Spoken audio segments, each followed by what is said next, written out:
Ahí estamos. Estamos en el aire. Bueno. Susana Grimberg está en muchos inconvenientes tecnológicos que la producción se hace responsable y te va a resarcir económicamente. No, no es de mi interés. Pero bueno, por suerte estamos acá de vuelta. Nos costó muchísimo hacer la conexión. Así que bueno, vamos a tratar de llevar adelante el streaming igual, de todas maneras. Así que bueno, acá estamos con esta cuestión de la pasión por la ignorancia. Que si ustedes se ponen a pensar, parece ser, puede tratarse de un país apasionado por la ignorancia y gente que muchos han sido ministros, por ejemplo, de cultura, como en su momento Adriana Puigros, o secretaria de educación. Cierto. Bueno, es cierto que hablar de cultura no es lo mismo que hablar de educación, no estamos hablando de lo mismo, o sea que la corrección de Alfredo fue pertinente. Bueno, pero aquí estamos un poco a destiempo, pero aún a destiempo hay cuestiones que se pueden pensar y se pueden trabajar, como esta cuestión que, como dice el título, esta pasión por la ignorancia. Pero, por ejemplo, dar por cumplido un año que no se cursó, como, digamos, hubo una disposición. Creo que se llevan 17 previas, una cosa así, en una provincia. Se podían llevar en el secundario 17 previas. Ah, 17 previas. Bueno, por ejemplo, que se puedan llevar 17 previas es como que... A ver, es creer que le hacen un beneficio al alumno. Cuando en realidad se lo perjudica. Ignora todo. En realidad se lo perjudica. Incluso cuando van al trabajo, a buscar trabajo con secundario, con ciertos títulos, se les toma exámenes y uno se da cuenta si está capacitado o no. Y no los toman, ¿no? Por más que lleven el título, no lo van a tomar. Ese es el drama. Creen que con el título les permiten entrar en la fuerza laboral, del mercado laboral, y no es así. Si no tienen cierto grado mínimo de capacitación, de conocimiento, no lo van a tomar. Bueno, pero sí tira toda una cuestión muy correcta, como la que vos acabas de decir. Una de las consignas años atrás era, por ejemplo, alpargatas sí, libros no. Y eso es muy pesado porque la gente cantaba eso y no se daba cuenta de la miseria y de lo que se oculta detrás de esa frase, alpargatas sí, libros no. No, se encuentra detrás de todo eso un esquema de vida impresionante. La negación de la educación. Eso es lo que están diciendo. Negamos la educación como herramienta de ascenso social. No, pero de trabajo, no lo van a pensar nunca así, porque a quienes no les importa, no les importa. Cuando hay un goce como el que se está dando, en que las cosas están mal dadas o mal aprendidas o mal... Pero hay un goce en eso, entonces es muy difícil de modificar. Hay muchas mentiras además, porque hay un goce en esto de mentir. Si uno escucha lo que se va diciendo con tantos errores y tantísimas mentiras, es como insostenible por parte de los chicos, incluso de los... No hablemos, bueno, vamos a hablar de los alumnos de la primaria, pero los adolescentes también quedan totalmente en banda, o sea, en el sentido de que no tienen un respaldo, una contención por parte de los profesores, de los mayores, de los padres, porque bueno, si las cosas son así, dale que va. Es muy difícil, esto hace como muy difícil transmitir el valor de la educación, porque no se sabe cuál es el valor, ¿no? ¿Qué es lo que tiene? Porque no se enseña a saborear del saber. Yo muchas veces he hablado del sabor del saber, y esto en general no se les ocurre a los que gobiernan el país, como que, bueno, debe tener saber, el saber debe tener un sabor amargo o no se debe pensar en que se pueda saborear. Así que Bueno, vamos a tratar en realidad de leer la nota. Esta frase de Confucio me pareció muy pertinente, que dijo: la ignorancia es la noche de la mente, pero una noche sin lunas y sin estrellas. O sea, es una noche absolutamente oscura. Si ustedes se ponen a pensar, esta cuestión de la ignorancia, así como lo describió en su momento Confucio hace muchísimos años atrás,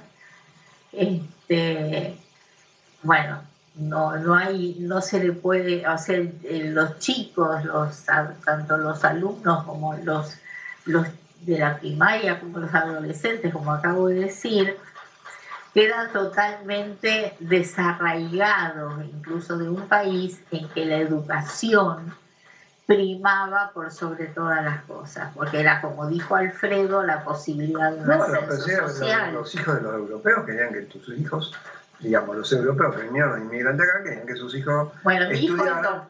Mi hijo es doctor, sea abogado, médico, lo que sea, o necesitaban que el ascenso social, que sabían que en Europa era un mecanismo vía la educación, vía ser profesional. Entonces todos querían ser profesionales para ascender socialmente.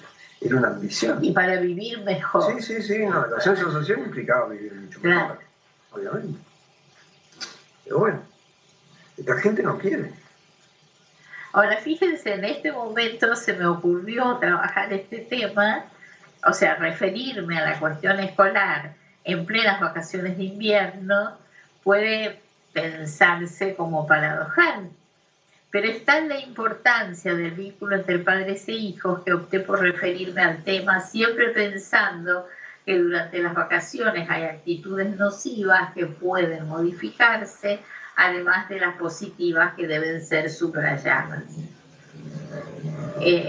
Bueno, el tema de las vacaciones a nosotros nos mueve muy particularmente, porque justamente yo escribí un libro que se llama El espejo de las palabras, donde hablo del atentado a la AMIA y hablo justamente de que fueron vacaciones para matar. Ese es el título de uno de los capítulos de mi libro.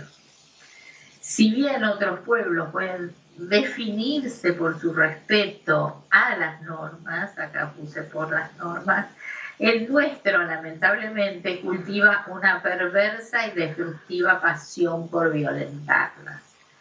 En mi opinión es una conducta perversa no poner límites al propio hijo y ocultarse detrás del ya lo sé, pero aún así digamos, hay un importante aporte a esta cuestión por parte del psicoanalista francés Maud Manoni.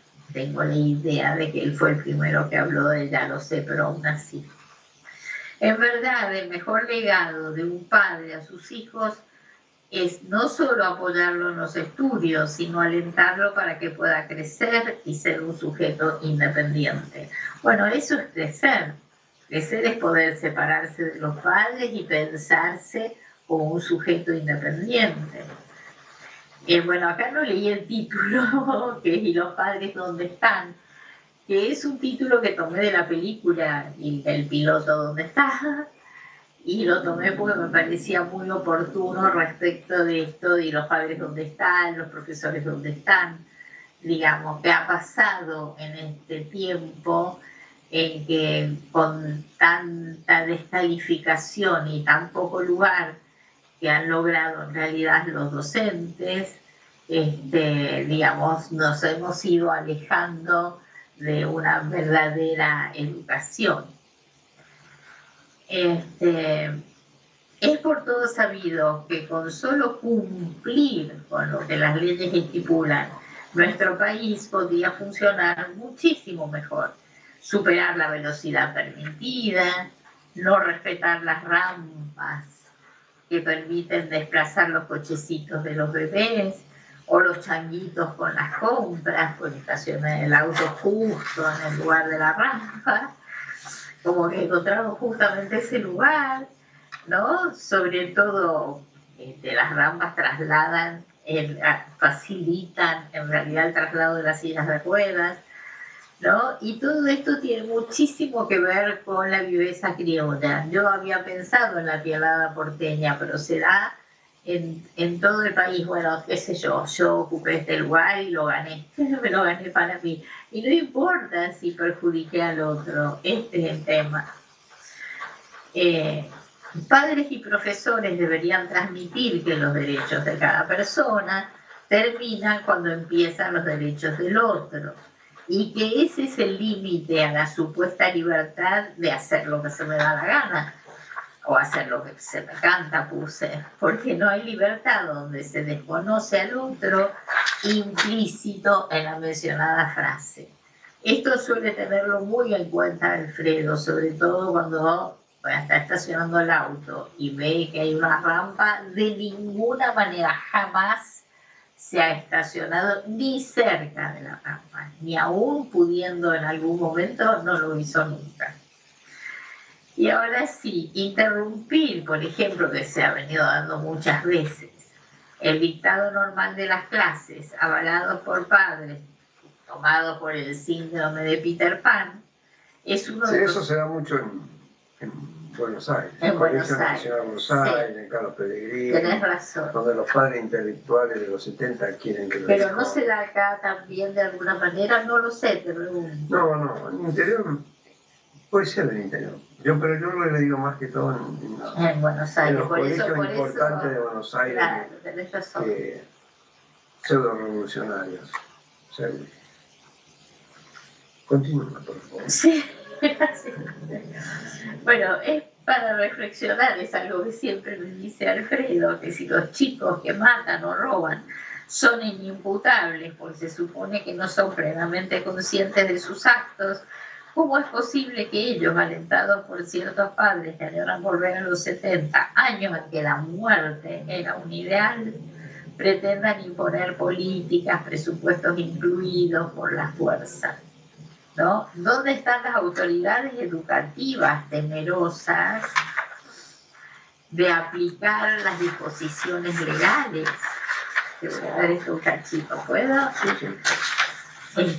Y administrativas disponibles, porque hay, o sea, que podrían ser aplicadas, ¿no? O sea, ¿por qué las autoridades no hacen la denuncia judicial por toma y usurpación de los establecimientos? Esto sí ha sucedido, incluso acá en Córdoba yo lo he vivido, haciendo responsables a los padres de los menores por los daños a los bienes y la seguridad de los mismos adultos.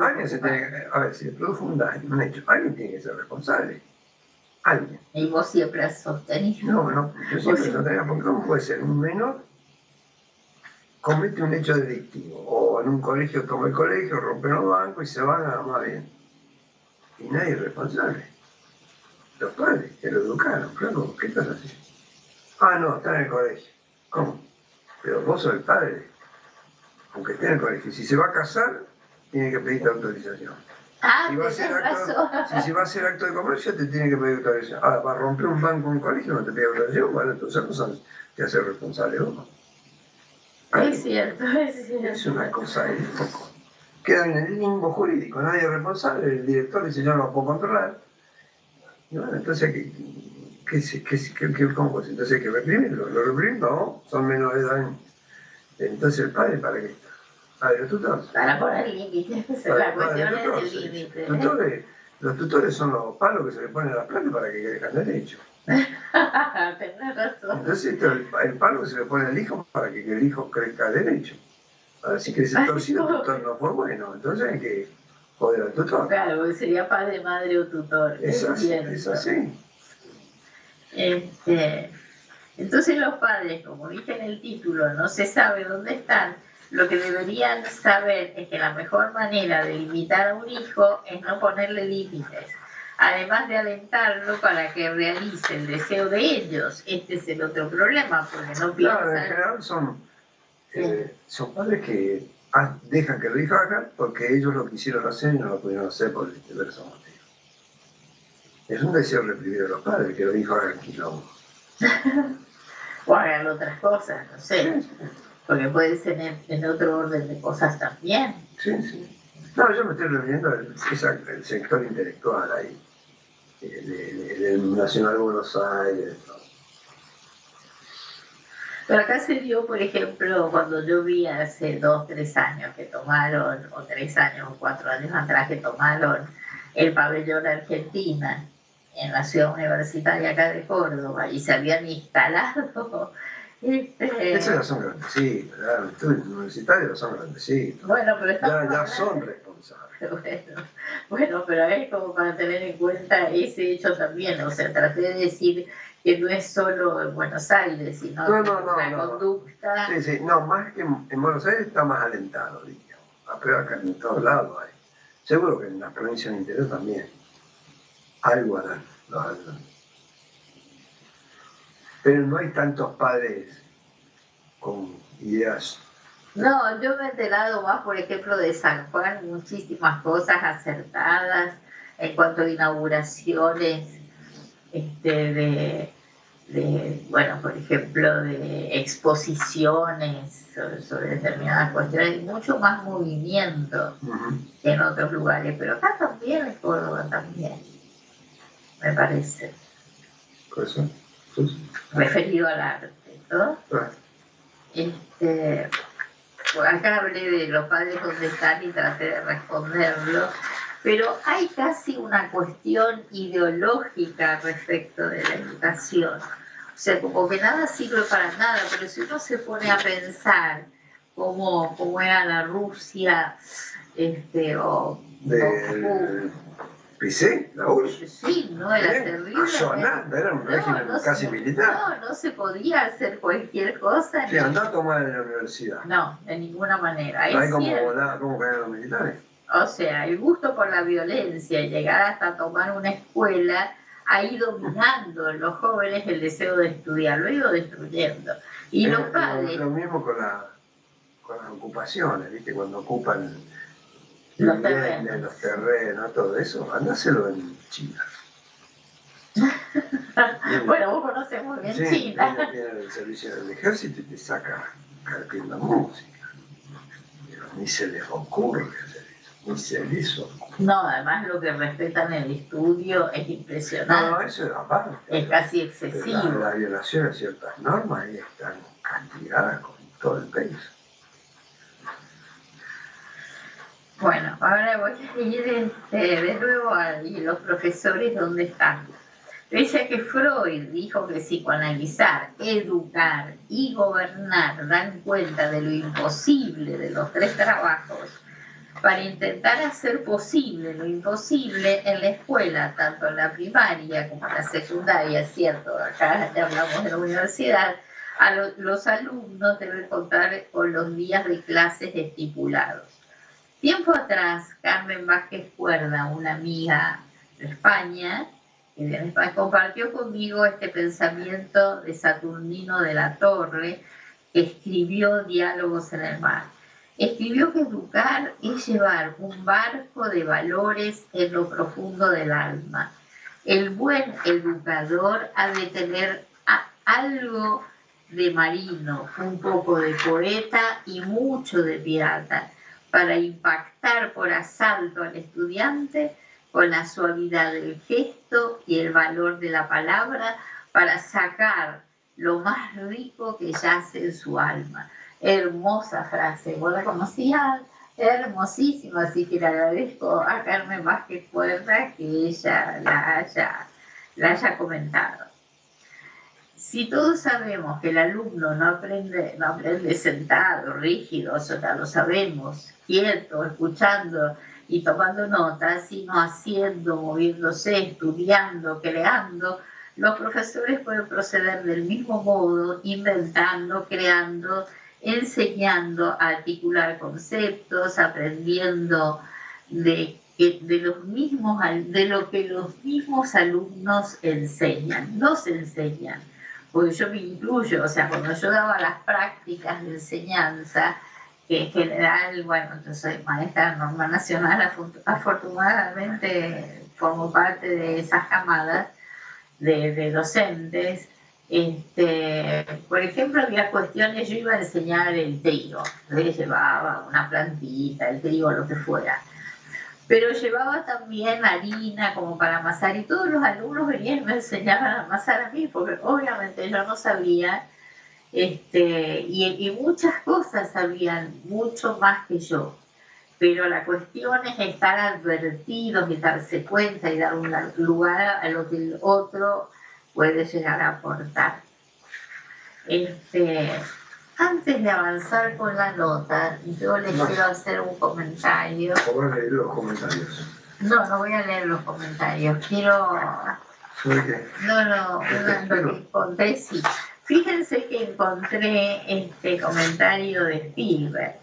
Acuérdense de Steven Spielberg, que no lo puse en la nota, y dijo: somos una nación de inmigrantes y eso significa que todos tenemos que contar nuestras historias. Eso pensaba Spielberg.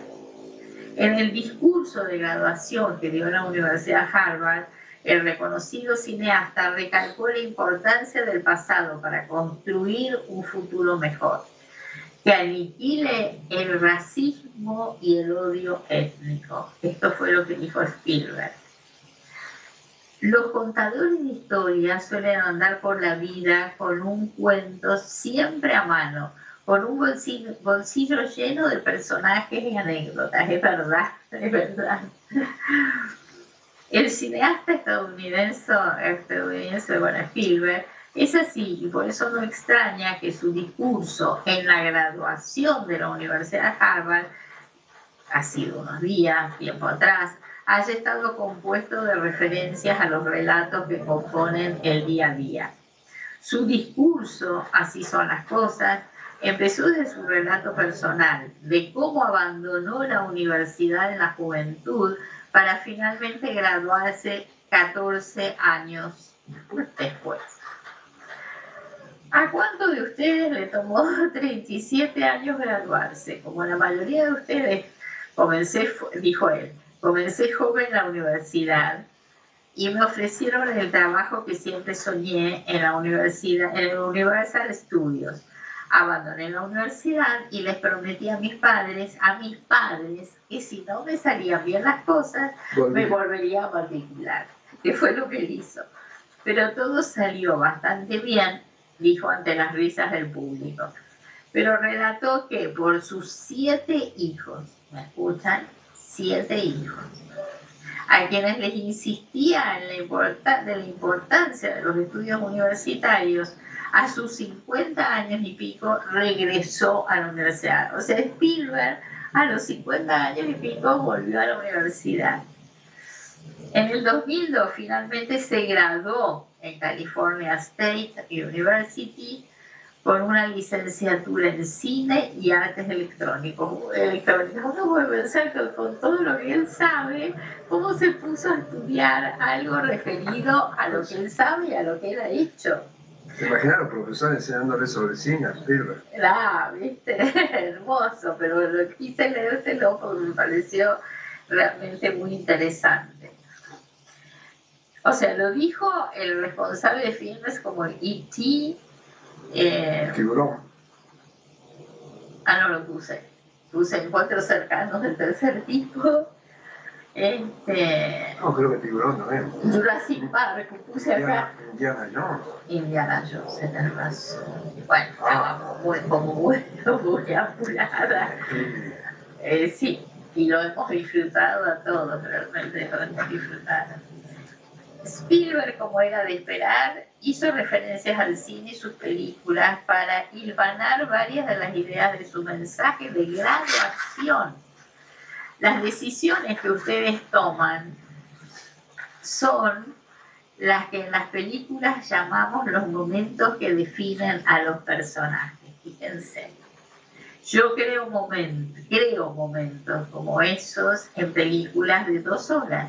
Pero la vida es una larga sucesión de momentos decisivos, reflexionó. Esto fue lo que él dijo en su discurso de graduación. En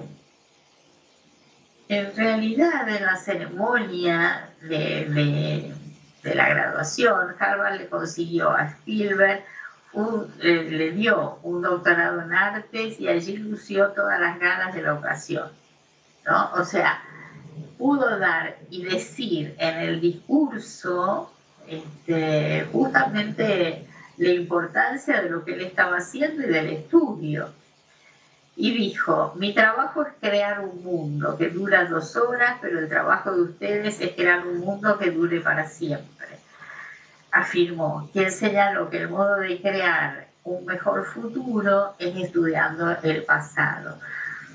A mí me gustó la idea, digamos, hay mucha gente que se opone a esa idea, con esta idea de que, bueno, tenemos los ojos adelante como para ir mirando siempre para adelante, pero uno es efecto de una historia, o sea, no es que uno camina mirando la historia y si camina de espaldas se va a llevar algo por delante, pero bueno, esta fue la idea que transmitió Spielberg, que me pareció sumamente valiosa, ¿no? Esta cuestión de darle a la historia su lugar, a la historia, ¿no? A lo vivido. Voy a tratar después de subir esto porque es sumamente interesante, lo voy a subir a Facebook para que puedan acceder a lo que encontré casi por casualidad. Y vamos a seguir con la nota o vamos a leer. No, leer los comentarios. Voy a leer los comentarios. Queda muy poco tiempo, pero hay unos comentarios muy, muy jugosos de los cuales podemos aprender todos, muy lindos, como el de Julio César Cerruti López, que hay un saludo muy agradable, también de Mónica Firbank. Y muy interesante lo que escribió Inés Twain. En lo personal, mi padre, ella tomó la frase, en lo personal, mi padre me dijo que él me había legado una herencia que nadie me podía robar. El gusto por el estudio, el placer de leer y aprender, y yo aprendí a estudiar y a enseñar. Ahí dije, insisto, son los padres los que deben alimentar el deseo de saber, partir de lo conocido a lo por conocer. Ellos mismos son los que pueden y deben transmitir el gusto por la lectura, por el estudio, el placer que despierta poder acceder a nuevos mundos, ¿no? El de la historia, por eso posibilita la historia, ¿no? El de los descubrimientos y también el de las matemáticas como herramienta para comprender el funcionamiento del mundo, también el del lenguaje. Fíjense como todas estas materias que yo he ido mencionando son muy importantes para enriquecer la vida de una persona. De comenzar dando... Bueno, de acuerdo, y le pareció muy lindo lo que había comentado, y me dijo que si bien muchas cosas son así, pero otras no. Dice, yo fui docente de varias asignaturas, y lo hice con mucho amor, y no nos ataquen, eso fue un pedido que hay que tener en cuenta, a los docentes con la cuestión de los permisos y otras cosas. Es cierto que yo lo pongo acá porque es un tema que a mí me preocupó, porque yo lo he vivido con pacientes docentes que, bueno, disponían de un tiempo de vacaciones o de feriado con los cuales otras personas no disponían. Dijo que doy fe que no es así, muchas cosas que el pueblo no sabe y que hacemos los docentes en el aula y fuera de ella, porque ella fue una gran defensora del niño, lo amé, lo protegí de muchas injusticias sociales, o sea, muy joven fui docente de música, también esto lo aclara. Maestra de música, es más cálido, incluso fuera de horarios, y en mi casa llevaba niños que les enseñaba instrumentos, ¿no? Tenía un conjunto de voces blancas como un coro. Bueno, ella relata todo lo que podía hacer con los alumnos, y lo cual es cierto. Y no es la única, porque, bueno, a mí me sucedía lo mismo, y bueno, de pronto me llevaba o venían a mi casa los alumnos para realizar otro tipo de actividades. No en música como Inés Twain, es muy gustoso lo que ella dijo y para aplaudirla en realidad, o sea, me parece como muy bien. Si ustedes quieren leer completo, porque es larguísimo, pueden leerlo en mi muro, está todo completo lo que dijo Inés Svetwain. Susana Krasnopolsky me alegró, porque yo leí lo de ella a la noche muy tarde, cuando dijo ya lo publiqué Susana, me alegró porque le dio un lugar a mi nota que a lo mejor a mí no se me había ocurrido, pero bueno, se lo dio. Rodolfo Guajardo también me agradece por compartirlo, pero siempre. Y Liliana Aramburu, una excelente docente, además me encanta, escribe una maravilla como poeta, y dijo, bueno, huelgan las palabras respecto de la nota. Huelga no haga más huelga. No, huelga sobran. Huelgan las palabras. Suena parecido. No. Pero va muy bien. Silvia Clonice Gaveta, ay Susana, el sistema educativo es una especie de cárcel. Lo padecí 27 años. Esto sí que no me había imaginado, porque además ella es una excelente pintora, me encantan los dibujos. Silvia Clonice Gaveta. Lo padecí 27 años. El deterioro fue increyendo como el de todo lo demás. Oportunismo desde los responsables jerárquicos hasta el menor integrante de la comunidad. Cambios pensados que nunca nos hicieron crecer. Docentes sin vocación, lo cual es cierto. Inversión mal dirigida y podría seguir. Y a los padres, cuando la mayoría de las familias están disgregadas, ocupadas en sus problemas personales, la ejemplaridad escasea. Yo me di cuenta cuando escribí la nota, digo, bueno, dar el ejemplo, pero bueno, realmente escasea. La autoridad es ejercida desde la violencia de todo tipo. Veo necesaria una revolución imprescindible en nuestra manera de concebir el bienestar general. Perdonadme, pero soy una escéptica superlativa. Bueno, me agradeció, que me encantan mis escritos. A mí me encanta también lo que ella escribe y su reflexión y cómo ella pinta. Me fascina. José Luis González, les voy a leer, bueno, ya estamos.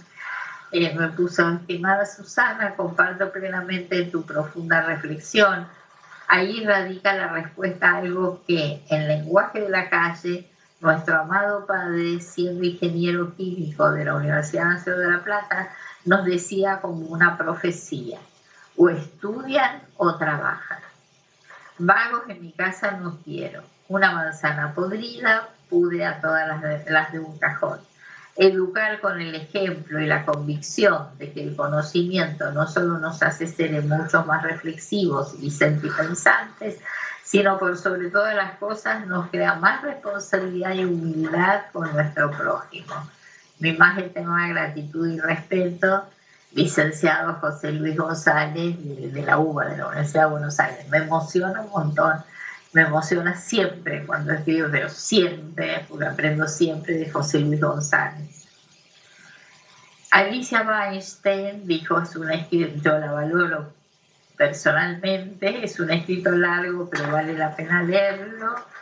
Y hubo otros comentarios más breves, que no los voy a leer ahora, pero que a todos los pueden encontrar en mi muro, en los comentarios respecto de la nota.